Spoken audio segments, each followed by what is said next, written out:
Hello students, पिछले turn पर पिछली क्लास में फाइनल ईयर की जो ऑप्टिमाइजेशन टेक्निक की जो क्लास थी उसमें मैंने आपको फॉर्मूलेशन ऑफ एलपीपी के बारे में नहीं बताया था। मैंने आपको सिर्फ एलपीपी होता क्या है ये डिस्कस करा था और साथ में एक दो जो डेफिनेशंस थी वो हमने डिस्कस करी थी और सिर्फ मैथमेटिकल जो उसका एक मॉडल था उसके बारे में हमने डिस्कस किया था। तो आज अपन जो है उससे आगे की बात करेंगे कि क्या किस तरीके से हम जो है आगे इसको लेके चल सकते हैं कि फॉर्मूलेशन के बाद फिर उसके रिजल्ट्स क्या निकलेंगे या अपन सॉल्यूशन किस तरह प्राप्त करेंगे उस बारे में बात करेंगे। तो आप देखें सबसे पहले कि ये एक z इज इक्वल टू जो यहाँ पर मैंने लिखा है ये z is equal to c1x1 जो था अपना c1x1 plus c2x2 and so on था। तो इसको अपन ने z माना था और ये फंक्शन था जिसको हमने ऑप्टिमाइज़ करना था। और ऑप्टिमाइजेशन के बारे में आपको ये बताया गया था कि ऑप्टिमाइजेशन का मतलब ये होता है कि आपका उद्देश्य क्या है, आप किसी चीज़ को मैक्सिमाइज़ करना चाहते हैं या आप किसी चीज़ को मिनिमाइज़ करना चाहते हैं। और साथ में जो हमारा ऑब्जेक्टिव फंक्शन इसको नाम दिया था हमने, जिसको ऑप्टिमाइज़ बोलना है इसको हम बोलते हैं ऑब्जेक्टिव फंक्शन। उसके बाद कुछ उसमें कंस्ट्रेंट्स थे। कंस्ट्रेंट्स क्या होते हैं? एक सेट ऑफ साइमल्टेनियस इक्वेशंस होता है। कंस्ट्रेंट्स जो है सेट ऑफ साइमल्टेनियस इक्वेशंस होता है जो बंदिश लगाता है किस पे, जो हमारे पास अवेलेबिलिटीज़ हैं और जो हमारे पास रिसोर्सेज हैं उन पे बंदिश लगाता है। तो जैसा पिछले टर्न पे अपन ने बात की थी कि कोई फार्म हाउस वाला है, उसके पास मान लो 5 गाय और 8 भैंसें हैं, किससे उसको ज़्यादा दूध मिलता है, किसके रख रखाव में उसको कम कीमत लगानी पड़ती है, तो वो क्या करेगा, वो वाले मवेशी ज़्यादा रखेगा, वो वाले एनिमल्स ज़्यादा रखेगा जो दूध तो दे ज़्यादा और जिनको रखने में या जिनको मेंटेन करने में खर्चा आए कम और दूध की क्वालिटी भी अच्छी हो ताकि मार्केट में उसकी वैल्यू भी अच्छी मिल सके।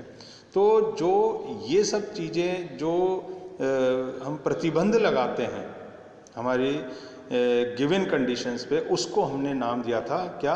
व्यवरोध या प्रतिबंध, कंस्ट्रेंट्स। उसके बाद अब जो पूरा का पूरा वो थोड़ा सा मैथमेटिकल मॉडल जो पिछले टर्न पे हमने डिस्कस किया था उसको थोड़ा सा अगर अपन कॉम्पैक्ट फॉर्म में लिखना चाहें तो वो कॉम्पैक्ट फॉर्म बनेगा ये।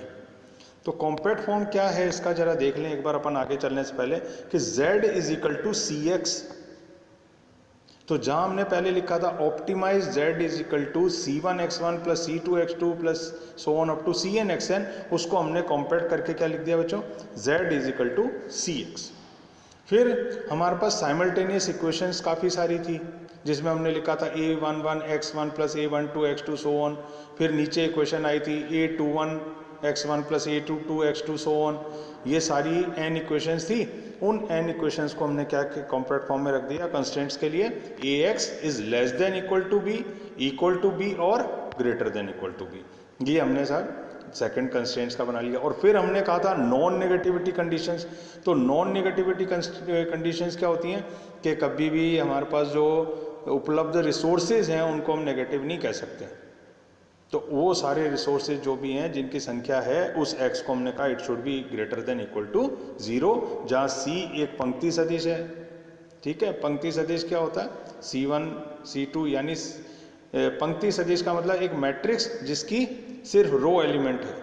ठीक है, और x क्या है? x इज इक्वल टू एक स्तंभ सदिश है, ये खड़ा है x1 x2 so on up to xn। फिर a गुणांकों की मैट्रिक्स है, ये मैट्रिक्स है, और b क्या है? फिर से एक कॉलम वेक्टर स्तंभ सदिश है। ठीक है, तो ये सारी चीज़ें जो है मिला करके एक एलपीपी के फॉर्मुलेशन में सहयोग करती हैं और इस तरीके से एक जनरल मॉडल एलपीपी का जो बन के निकल के आता है बाहर, वो ये वाला मॉडल होता है। ठीक है, उसके बाद हम ये देखें आगे की बात क्या है। यदि उद्देश्य फलन लाभ फलन है तो इष्टतम शब्द का अर्थ अधिकतम से है और उद्देश्य फलन लागत फलन है तो इष्टतम अर्थ का निम्नतम है। अब ये जो एक स्टेटमेंट इसमें दिया है वो ये है कि यदि उद्देश्य फलन लाभ फलन है, जो ऑब्जेक्टिव फंक्शन है, अगर वो मैक्सिमाइजेशन का लाभ का फलन है तो हम उसको मैक्सिमाइज करेंगे। इष्टतम का मतलब क्या होगा? उसको आप मैक्सिमाइज करो। और अगर वो लागत फलन है तो लागत क्या होता है? जो कॉस्ट आ रही है, तो कॉस्ट का मतलब क्या होगा? हम उसको मिनिमाइज करने की कोशिश करेंगे। ठीक है, तो एक ये वाली चीज़ ध्यान में रख लें, एक ये वाला पॉइंट हो गया ध्यान में रखने लायक। अगला पॉइंट क्या है साहब, ये है प्रत्येक व्यवरोध या प्रतिबंध में less than equal to, greater than equal to या लेस देन इक्वल टू में से एक और केवल एक ही चिन्ह काम में लिया जाता है, परंतु प्रत्येक व्यवरोध में इसका समान होना आवश्यक नहीं है। तो खास बात क्या रही इसमें कि प्रत्येक व्यवरोध या प्रतिबंध में या तो आप less than equal to sign use करेंगे, या इक्वल टू करेंगे, या ग्रेटर देन इक्वल टू करेंगे, पर कभी भी एक ही कंस्ट्रेंट्स की जो इक्वेशन आएगी उसमें दो साइन एक साथ नहीं होंगे कि आपने लेस देन इक्वल टू भी लगा दिया और ग्रेटर देन इक्वल टू भी लगा दिया। आपको या तो less than equal to sign लगाना है लॉजिक से, या ग्रेटर देन इक्वल टू लगाना है, या इक्वल टू लगाना। तो एक आपके लिए ये वाली बात हो गई। फिर इस अध्याय में हम केवल उन्हीं रैखिक समस्याओं का अध्ययन करेंगे जिनमें केवल दो चर हैं। तो जो भी हम इसमें आगे क्वेश्चंस करेंगे उसमें हम x और y दो ही चर लेंगे, मतलब दो ही हमको फाइंड आउट करने होंगे वेरिएबल्स। ऐसी ही समस्याओं पे हम इस चैप्टर में अपनी स्टडी को कन्फाइंड रखेंगे। ठीक है सर, एक आप ये देख लें। उसके बाद अगली डेफिनेशन। अब इन डेफिनेशन को बड़ा ध्यान से समझना, पहले मैं पढ़ देता हूँ डेफिनेशन, फिर उसको अपन अपने शब्दों में एक्सप्लेन करने की कोशिश करेंगे। तो क्या कहता है, सुसंगत हल, फीजिबल सॉल्यूशन, कुछ रैखिक प्रोग्रामन समस्या के चरों के मानों का एक ऐसा समुच्चय है जो कि समस्या के सभी प्रतिबंध व्यवरोधों को संतुष्ट करता हो, तो वह समस्या का सुसंगत हल फीजिबल सॉल्यूशन कहलाता है। देखें फिर से, कुछ रैखिक प्रोग्राम, लीनियर प्रोग्रामिंग प्रॉब्लम के चरों के मानों का एक ऐसा समुच्चय जो कि समस्या के सभी प्रतिबंधों को संतुष्ट करता हो। अब ध्यान दें, मैं ये क्या कहना चाह रहे हैं इसके अंदर, उस चीज़ को अपन इलेबोरेट करते हैं। पहले ये कहना चाह रहे हैं कि जो हमारा कंस्ट्रेंट्स इक्वेशन है, कौन सी ये कंस्ट्रेंट्स इक्वेशन हमारी, ये वाली जो ऊपर हमने देखी थी, ये थोड़ा सा इधर आ जाए, ये वाली जो अपन ने इक्वेशन देखी थी AX, ये कंस्ट्रेंट्स वाली इक्वेशन है। तो जब हम सॉल्यूशन फाइंड आउट करने जाएंगे LPP का, तब क्या होगा, हमको x की कुछ वैल्यूज मिलेंगी, जो वेरिएबल है, रादर जो वेरिएबल्स हैं उनकी कुछ वैल्यूज मिलेंगी। तो इन वैल्यूज की क्या खासियत होगी, तब वो फिजिबल सॉल्यूशन में आएंगी। इन वैल्यू की ये खासियत होनी चाहिए कि जो कंस्ट्रेंट वाला इक्वेशन है ना आपका, AX is less then, greater than या इक्वल टू B, इसको वो सारी वैल्यू संतुष्ट करें।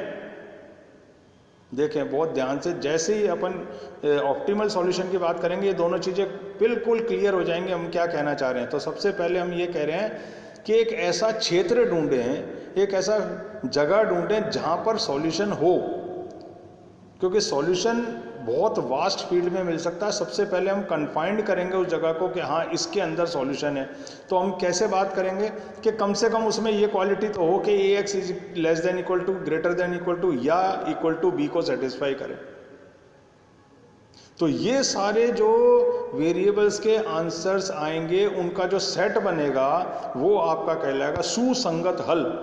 सुसंगत यानी संगत हो वो हल, एब्सर्ड हल ना हो, संगत हो हल, तो हम उस चीज को क्या नाम देते हैं, सुसंगत हल। तो सारे व्यवरोधों को संतुष्ट करता हो। सबसे खास बात क्या है, सारे व्यवरोधों को उसको संतुष्ट किया जाना आवश्यक है, तो वो कहलाता है कैसा, सुसंगत हल कहलाता है। ठीक है, तो सुसंगत हल के बाद जैसे ही हम इष्टतम हल की ओर जाते हैं तो हमको बात समझ में आ जाती है कि सुसंगत हल और फिजिबल सॉल्यूशन या ऑप्टिमल सॉल्यूशन के अंदर क्या फर्क है। तो अब अगली लाइन देखें साहब क्या है, किसी रैखिक प्रोग्रामन समस्या के ऐसे सुसंगत हल को इष्टतम हल कहते हैं जिसके लिए समस्या के उद्देश्य फलन का मान अधिकतम अथवा न्यूनतम प्राप्त होता है। इस चीज पे ध्यान दें आप क्या है। अब ये चीज ये कहती है कि सॉल्यूशन असल में तो आए यहाँ पर, जहाँ पर हमने कहा फिजिबल सॉल्यूशन, खूब सारे सॉल्यूशन आ गए मान लो, और उन सॉल्यूशंस की क्या खासियत थी कि उन सब ने कंस्ट्रेंट्स वाली इक्वेशन को सेटिस्फाई कर दिया। पर LPP जब फॉर्मुलेट करी और जब हम सॉल्यूशन हम निकालने जा रहे हैं LPP का, तो उसमें क्या खास बात है कि हमको या तो समस्या अधिकतमीकरण की मिली हुई है या निम्नतमीकरण की मिली हुई, या तो मैक्सिमाइजेशन की मिली हुई है या मिनिमाइजेशन की मिली हुई है। तो इन सब सॉल्यूशंस में जो जिनको हमने नाम दिया फिजिबल सॉल्यूशन, इनमें से कुछ ऐसा सॉल्यूशन यूनिक होगा जो कि हमारे को इष्टतम हल प्रदान करेगा। इष्टतम हल प्रदान करने का मतलब क्या है? जब हमारी समस्या अधिकतमीकरण की है तो हम फिजिबल सॉल्यूशन में से जो भरेंगे, कुछ सॉल्यूशन ऐसा होगा जो कि हमको अधिकतमीकरण की ओर पहुंचाएगा। अगर समस्या निम्नतमीकरण की होगी, मिनिमाइजेशन की होगी, तो फिजिबल सॉल्यूशन में से जो कुछ मिलेगा हमारे को, एक सॉल्यूशन ऐसा होगा जो हमें उस सॉल्यूशन ऑब्जेक्टिव फंक्शन को मिनिमाइज करेगा या मिनिमाइजेशन की प्रॉब्लम सेटिस्फाई कराएगा। तो जरा ब्रॉडर कंसेप्ट में अगर हम देखने की कोशिश करेंगे तो हम ये जान पाएंगे कि फिजिबल सॉल्यूशन एक ब्रॉडर जगह है जहाँ पर सॉल्यूशन प्रेजेंट तो हैं और वो सॉल्यूशन ऐसे हैं जो हमारे कंस्ट्रेंट्स की इक्वेशन को सेटिस्फाई करते हैं, पर अभी हमारा ऑब्जेक्टिव पूर्ण नहीं हुआ। ऑब्जेक्टिव हमारा या तो मैक्सिमाइजेशन का होगा या मिनिमाइजेशन का होगा। अगर मैक्सिमाइजेशन का प्रॉब्लम है तो फिजिबल सॉल्यूशन वाले रीजन में से ही एक सॉल्यूशन ऐसा मिलेगा जो हमको मैक्सिमाइजेशन वाली प्रॉब्लम को मैक्सिमाइज करके दे देगा, तो वो उसका सॉल्यूशन मैक्सिमाइजेशन के लिए हो जाएगा। फिजिबल सॉल्यूशन वाले जोन में से ही हम एक ऐसा सॉल्यूशन भी फाइंड आउट कर पाएंगे जो फिर से हम जो है ऑब्जेक्टिव फंक्शन में अगर रखेंगे तो वो मिनिमाइजेशन वाली प्रॉब्लम को मिनिमाइज करके बता देगा।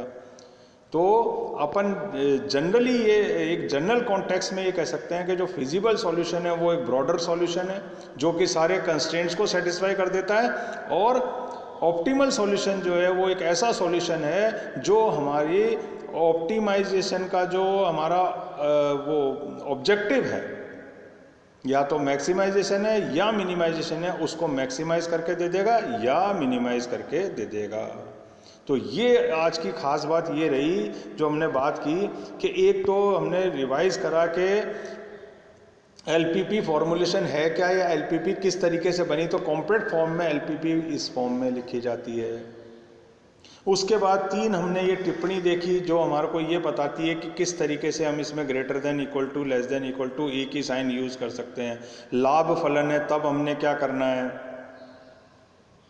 और अगर लागत फलन है तो क्या करना है। नेचुरल बात है कि लाभ अगर करना है तो उसको मैक्सिमाइज करना है। कोई भी ऐसा आदमी नहीं होगा जो अपने लाभ को मिनिमाइज करना चाहे, तो ऑब्जेक्टिव क्या होगा, लाभ फलन अगर है तो उसको मैक्सिमाइज करने का होगा। और अगर लागत फलन है, कॉस्ट फंक्शन है, तो कॉस्ट हर आदमी क्या चाहेगा, जो भी अगर एंटरप्रेन्योर है तो वो क्या चाहेगा, लागत को मैं कम से कम कर लूँ। तो एक तो ये वाली बात हो गई। दूसरी ये हो गई कि लेस देन इक्वल टू या ग्रेटर देन इक्वल टू में से एक ही साइन यूज़ करेंगे, और इसके अलावा जो है हम सिर्फ 2 ही चरों के बारे में बात करके यहाँ पे एलपीपी की प्रॉब्लम्स को सॉल्व करेंगे। तो ये एक बात हो गई। फिर उसके बाद हमने परिभाषाएं ली, सुसंगत हल, क्योंकि इन परिभाषाओं को हमने बहुत ध्यान से इसलिए समझना है, इसमें टाइम इसलिए ज़्यादा ले रहे हैं अपन कि आगे जाके स्टेप स्टेप पर हमको इन डेफिनेशन से 2-4 होना पड़ेगा, यानी इनको काम में लेना पड़ेगा और इनके बारे में सोचना पड़ेगा। तो ये जो है साहब एक और ख़ास चीज़ हो गई आपके लिए कि सुसंगत हल क्या होता है। संगत हो, ऐसा एब्सर्ड हल ना हो सॉरी, सुसंगत हल। और जब सुसंगत हल हम प्राप्त कर पाएंगे, फिजिबल सॉल्यूशन या फिजिबल रीजन अपन प्राप्त कर पाएंगे, तो अपन फिर बात कर पाएंगे किसकी, ऑप्टिमल सॉल्यूशन। और ऑप्टिमल सॉल्यूशन क्या होता है, या तो मैक्सिमाइजेशन की प्रॉब्लम के लिए मैक्सिमाइज करना होता है और मिनिमाइजेशन की प्रॉब्लम के लिए ऑब्जेक्टिव फंक्शन को जो कि z है उसको मिनिमाइज करना होता है। तो अभी आज के लिए इतना ही देखें। अगले टर्न पर अब हम बस इसके बाद सीधे इसके जो टेक्निक्स हैं सॉल्व करने की, एग्जाम्पल्स, उनको लेंगे। तो थोड़ा सा पिछले 2 टर्न पे जो हमने डिस्कस करा है, इसको पूरे को आप अपने दिमाग में रख के चलें, तो अगली क्लास के अंदर जो है अपन अगला जो इसके सॉल्यूशंस हैं उसके बारे में बात करेंगे। Okay, thanks.